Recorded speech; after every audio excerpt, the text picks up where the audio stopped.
अभी क्रम का ना मैं उठा के लेके आया हूँ, चोरी करके लाया हूं, उसको बताना मत। ये देखो, ये सब सभी चीजें क्रम के मैं घर में ढूंढ रहा था। देखो क्रम अपना खिलौना लेने आ गया भाई, दे रहा हूँ ये सब निकल गया, चलेगा।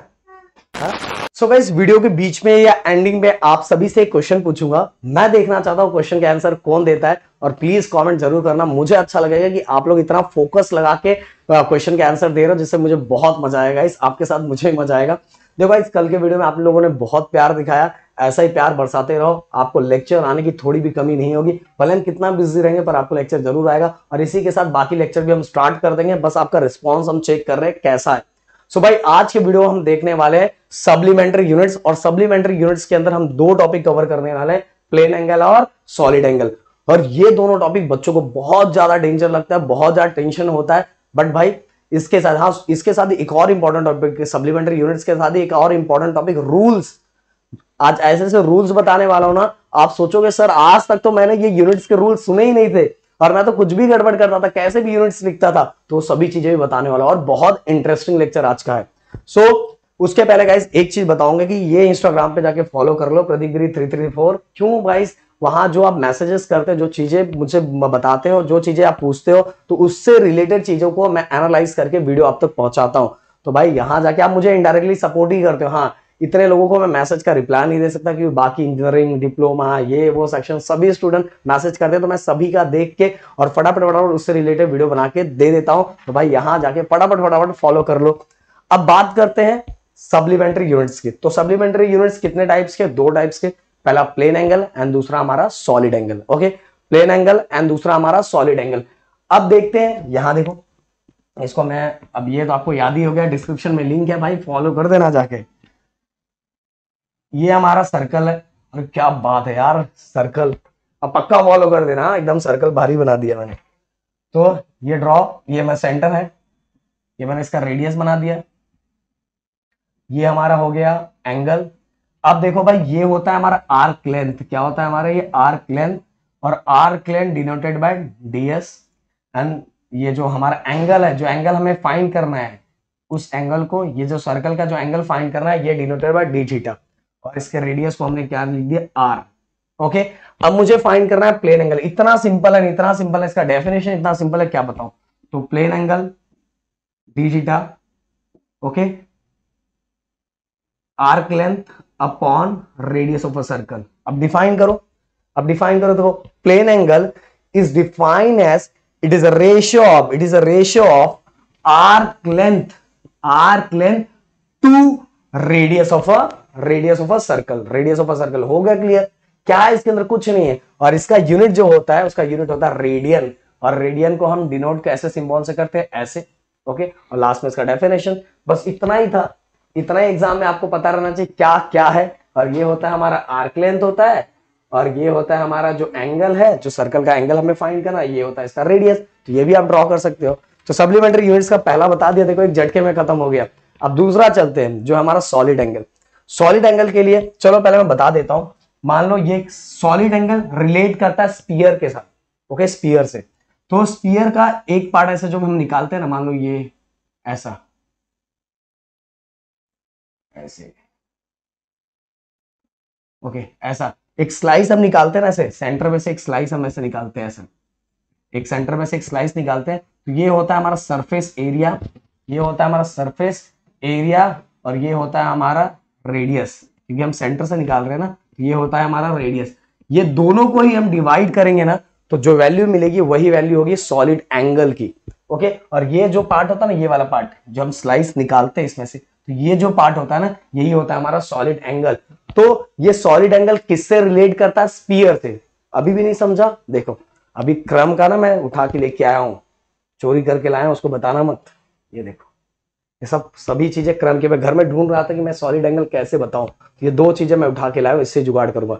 ये मान लो हमारा स्पीयर है, ओके, और इसमें से मैंने एक स्लाइस निकाल लिया, इसको मुझे गिराना पड़ेगा।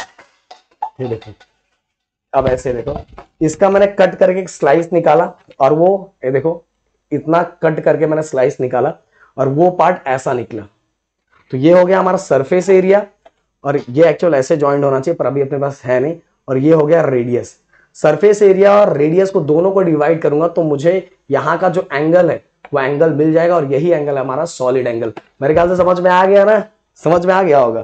तो अब देखो, अब ये भी रेडियस है, ये भी रेडियस है, तो इसका फॉर्मूला क्या हो जाएगा, कैसे बनेगा ये? हाँ, it is denoted by omega. इसको ओहम मत बोलो, बहुत सारे बच्चे ओहम्स बोलते हैं। ओहम्स नहीं है भाई, वो हम 10th स्टैंडर्ड में पढ़ते थे। ये ओमेगा का साइन है। किसका साइन? ओमेगा का। तो सॉलिड एंगल किससे डिनोट करते हैं? D omega. ओके, या तो ओमेगा भी बोल सकते हो बस। तो हम करते हैं, solid angle is defined as, it is a ratio of surface area to square of radius of sphere, square of radius of sphere. और यही है हमारा डेफिनेशन किसका? सॉलिड एंगल का। तो solid angle is defined as, it is a ratio of surface area to square of radius of sphere. क्योंकि ये किससे रिलेट करता है? स्फीयर से। तो किसका रेडियस किसका है? वो स्फीयर का रेडियस है। किसका स्फीयर, किसका रेडियस है? स्फीयर का। तो उसका हमें क्या करना है? स्क्वायर करना है। तो एकदम सिंपल सा है। Solid angle is defined as, it is the ratio of surface area to square of radius. हो गया, हो गया। और इसका यूनिट क्या होता है? Stray radian. क्या यूनिट होता है? Stray radian. और ये किससे रिलेट करता है? स्फीयर से रिलेट करता है। ये सभी चीजें मैंने बता दी। अब चलते हैं भाई इंपॉर्टेंट क्वेश्चन की तरफ, जिसके अंदर मैं आपसे क्वेश्चन भी पूछने वाला हूं। इंपॉर्टेंट क्वेश्चन, और ये इसमें रूल्स है कि अगर हम यूनिट्स लिख रहे हैं, देखो आज बहुत सारी चीज आपको नया पता चलेगा कि आप सोचोगे सर ये तो सर मैंने सोचा ही नहीं था। और सही सही कमेंट में जरूर लिखें। देखो मैं भी जब था ना, तो मैंने पहले बार रूल सुना था, बोला यार जब 9th 10th में यूनिट लिखता था तो मुझे पता ही नहीं था कि ऐसे ऐसे रूल्स भी होते। तो आप में से भी लगभग बहुत सारे लोगों को नहीं पता होगा कि ऐसे कुछ रूल्स भी है। लगभग क्या सभी को नहीं पता होगा कि रूल्स है। और प्लीज कमेंट में सही लिखना, हाँ सर आज ये पता चला, बहुत मजा आया। तो पहला रूल अगर मैं बात करूं, unit of every physical quantity should be represented by symbol. जैसे न्यूटन को हम उसके सिंबल से रिप्रेजेंट करते हैं कैपिटल एन, और मीटर को हम रिप्रेजेंट करते हैं स्मॉल एम। अब बोलोगे सर ये आपने न्यूटन बाबा के सिंबल को कैपिटल एन से डिनोट किया, पर मीटर ने क्या गड़बड़ किया था कि इसको स्मॉल में डिनोट किया, ऐसा क्यों किया? तो भाई ये रूल है, ये रूल है, इसलिए मैंने ऐसा किया। मैंने न्यूटन के सिंबल को कैपिटल एन लिखा हुआ और मीटर को स्मॉल एन लिखा हुआ। अगर मैं कैपिटल एम मीटर को कैपिटल एम लिख दूं तो ये रॉन्ग हो जाएगा, ये रॉन्ग हो जाएगा, क्योंकि ये रूल है। क्या रूल है? आगे सुनो। तो सबसे पहले आपको पता ही चल गया unit of every physical quantity should be represented by symbol. किससे रिप्रेजेंट करते हैं? सिंबल से रिप्रेजेंट करते हैं। बट जो सर ने अभी लिखा कि न्यूटन के सिंबल को कैपिटल एन लिखा हुआ और मीटर को स्मॉल एन लिखा हुआ, ये क्या रूल है? तो रूल बताता हूं, ध्यान दो। अगर हम कभी भी यूनिट का फुल नेम लिखते हैं, हम अगर यूनिट का फुल नेम लिखते हैं तो हमेशा उसको स्टार्टिंग वाला लेटर भी स्मॉलर में ही लिखना है। जैसे कि अगर आप मेरा नाम आपको बोलूं लिखने के लिए, तो आप बोलोगे, आप लिखोगे PRADWP प्रदीप, क्योंकि स्टार्टिंग का नाम आप कैपिटल में लिखोगे। बट अगर किसी यूनिट को फुल फॉर्म में लिख रहे हैं, इवन वो पर्सन का भी नाम रहा है, या दिमाग से सुनना, एकदम दिमाग लगा लो एकदम। अगर मैं किसी भी यूनिट को फुल फॉर्म में लिख रहा, इवन वो पर्सन का भी नाम रहा, तो भी स्टार्टिंग लेटर कैपिटल नहीं लिखना, स्मॉल में ही लिखना है। ओके, ये देखो, जैसे न्यूटन बाबा, अगर मैं फुल फॉर्म में न्यूटन लिख रहा हूं, अगर मुझे ऐसा लिखना है 1 न्यूटन, तो अगर मैं यूनिट फुल फॉर्म में लिख रहा हूं, तो ये जो फर्स्ट लेटर है वो कैपिटल नहीं होना चाहिए, स्मॉलर होना चाहिए। अरे सर ये तो नया पता चला। मैं तो अभी तक सर जब मैं लिखता था फुल फॉर्म में तो मैं कैपिटल में लिखता था। देखो उसके बारे में कहीं स्टोरी बता रहे हो, कुछ बता रहे हो, तो कैपिटल में लिखो। बट अगर यूनिट लिख रहे हो कहीं फुल फॉर्म में, तो स्टार्टिंग लेटर भी क्या होना चाहिए? स्मॉलर ही होना चाहिए, इवन वो पर्सन का नाम रहा तो भी। और अगर किसी और का भी नाम रहा, कुछ भी रहा, मीटर, ओके, ये मीटर जब हम फुल फॉर्म में लिख रहे हैं तो स्मॉल। कहने का मतलब क्या है कि फुल फॉर्म में लिखते समय कभी भी अगर यूनिट लिख रहे हो, फुल फॉर्म में लिख रहे हो, तो हमेशा किस में लिखने का? स्मॉलर में लिखने का। समझो, इन शॉर्ट मैंने बता दिया कि पर्सन का नाम रहे, किसी का नाम रहे, किसी का नाम न रहे, फिर भी अगर फुल फॉर्म में लिख रहे हो तो हमेशा किस में लिखो? स्मॉलर में लिखो। ठीक है सर, ये तो समझ में आ गया। बट सर आप जब सिंबल लिखे थे तो न्यूटन को कैपिटल एन में लिखे थे और मीटर को स्मॉल में लिखे थे। हाँ भाई, ये बताना है। अगर अगर अगर आप किसी भी यूनिट का सिंबल लिख रहे हो, अगर आप किसी भी यूनिट का सिंबल लिख रहे हो और वो यूनिट किसी पर्सन का नाम है, किसी पर्सन का नाम है, तो उसको हमेशा किस में लिखते हैं? कैपिटल में लिखते हैं। समझ में आया? तो न्यूटन किसी पर्सन का नाम था ना, इसीलिए जब हम उसके सिंबल में लिखते हैं तो हम क्या लिखते हैं? Capital N. मीटर किसी पर्सन का नाम नहीं है, इसलिए हम उसको स्मॉल एम लिखते हैं, स्मॉल एम लिखते हैं। समझ में आया? जब भी हम सिंबल लिखते हैं, अगर सिंबल जब लिख रहे हैं वो किसी पर्सन का नाम है, तो सिंबल लिखते समय कैपिटल में लिखना है। पर अगर किसी पर्सन का नाम नहीं है तो उसको किस में लिखने का? स्मॉल, मतलब स्मॉल लेटर में लिखने का। समझ में आया? क्लियर? और अगर फुल फॉर्म में लिख रहे हो तो हमेशा स्मॉल में लिखो। ओके, जैसा अभी यहां बता दूं, अब देखो भाई, अगर बोलोगे सर मेरे एरिया में ना, तो सर एक का नाम मीटर है, एक का नाम मीटर है, तो सर मैं तो कैपिटल में लिखूंगा। तो भाई वो आपके एरिया का प्रॉब्लम है, हमारे इधर नहीं है। तो इसीलिए आपको जब भी लिख रहे हो तो मीटर का अगर सिंबल लिख रहे हो तो स्मॉल एम में लिखना पड़ेगा। अगर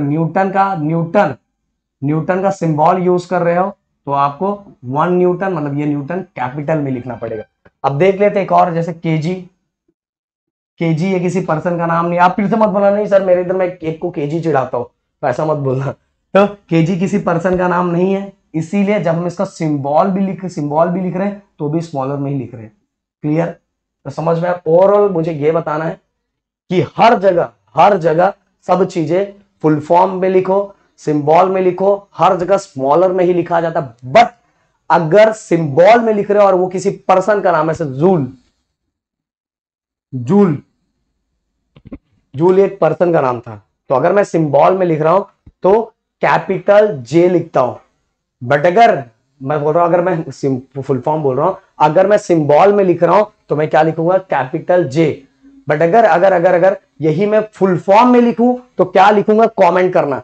ये मैं क्वेश्चन पूछ रहा हूं, कमेंट करना कि अगर जूल को मैं क्या कर रहा हूं? फुल फॉर्म में लिख रहा हूं तो कैसे लिखूंगा? कमेंट करके बताना, मैं देखना चाहता हूं कितने बच्चे लिख रहे हैं। देखो भाई ये बहुत इंटरेस्टिंग था, ये आपको पता भी चल गया होगा। अब चलते आगे। दूसरा, do not use plural form for symbol of unit. देखो, अब मान लो मैंने 2 न्यूटन लिखा है। अब 2 न्यूटन है तो न्यूटन्स नहीं लिख देना है, जो हमारी हैबिट होती है। हम इंग्लिश नहीं सीख रहे हैं, समझ में आया? तो ऐसा नहीं लिखना है। 2 न्यूटन लिखो या 100 न्यूटन लिखो, इसके अंदर कोई प्लूरल फॉर्म नहीं होता। The unit of 2 physical quantity in same numerator and denominator should be return as 1 ratio. क्या है? समझा रहा हो तो समझेगा। 2 फिजिकल क्वांटिटी को जब न्यूमरेटर एंड डिनोमिनेटर में लिखते हैं तो बस एक ही रेशियो में लिखना है। एक ही रेशियो मतलब क्या? जैसे मान लो मैं एक्सेलरेशन लिख रहा हूं, तो एक्सेलरेशन का फॉर्मूला क्या होता है? Velocity upon time. वेलोसिटी का यूनिट क्या होता है? Metre per second. ये एक रेशियो हो गया, अपॉन सेकेंड ये दूसरा रेशियो हो गया। तो भाई ऐसा नहीं चलेगा। अगर आप बोलोगे नहीं सर मैं ऐसे लिखूंगा मीटर पर सेकेंड, ऐसा नहीं, आपको इसको एक रेशियो में लिखना पड़ेगा। कैसे? मीटर पर सेकेंड स्क्वायर, तो ये सही रहेगा। ये भी एक रूल है। या तो आप इसको ऐसा भी लिख सकते हो, ओके, ऐसा करके, ऐसा, समझ में? ऐसा करके इस तरह से गैप दे के लिख सकते हो, या तो ऐसा भी लिख सकते हो, ओके, इस तरह से। ये सभी रूल्स है, समझ में? ऐसा आप ऐसा बिल्कुल नहीं लिख सकते, एक ही रेशियो में लिखना है। तो आप ऐसा लिख सकते हो, या तो ऐसा लिख सकते हो, या तो आप ऐसा लिख सकते हो। समझ में आए? तो ये आपको याद रहना चाहिए। इसके बाद guys, do not give full stop after symbol of unit. बहुत लोगों को हैबिट होता है लिखने का, ऐसा कर देने का, ऐसा कर देने का, ऐसा। पर आप प्लीज ये हैबिट मत रखना, क्योंकि ये रूल के अकॉर्डिंग आपका रॉन्ग हो जाएगा। इसके बाद, do not use combination of units and symbol in a single units. ये तो बहुत मस्त है। देखो यहां क्या लिखा हुआ है? Do not use combination of units and symbol in a single unit. अब मान लो आपको नहीं सर, आप मेरे को मजा आ रहा है सर, मैं ऊपर लिखूंगा न्यूटन और नीचे लिखूंगा केजी। एक्स-वाई-जेड किसी का भी यूनिट हो, तो ऐसा नहीं चलेगा भाई। एक बार आप फुल फॉर्म लिख रहे हो, उसी एक ही रेशियो के अंदर फुल फॉर्म भी लिख रहे हो और दूसरे में सिंबल लिख रहे हो, ऐसा नहीं चलेगा। आप अगर लिखना है तो पूरा यहाँ किलोग्राम लिखो, ऊपर न्यूटन लिखो, ऐसा चलेगा। बट एक जगह फुल फॉर्म में लिख रहे हो, नीचे सिंबल लिख रहे हो, तो ऐसा नहीं चलेगा। आपको दोनों ऐसा ही लिखना पड़ेगा। क्लियर? तो आपका करेक्ट होगा, नहीं तो गड़बड़ जाला। Okay, we can write metre per second as, देखो अभी मैंने बताया था आप सभी को कि बहुत लोग क्या करते हैं, ये जैसे अभी आपने लिखा ये मीटर पर सेकंड, तो हम इस मीटर पर सेकंड को या तो ऐसे भी लिख सकते हैं, या तो आप अगर एकदम नजदीक ऐसे करके लिख रहे हो ना, ऐसे करके, तो ये आपका रॉन्ग है।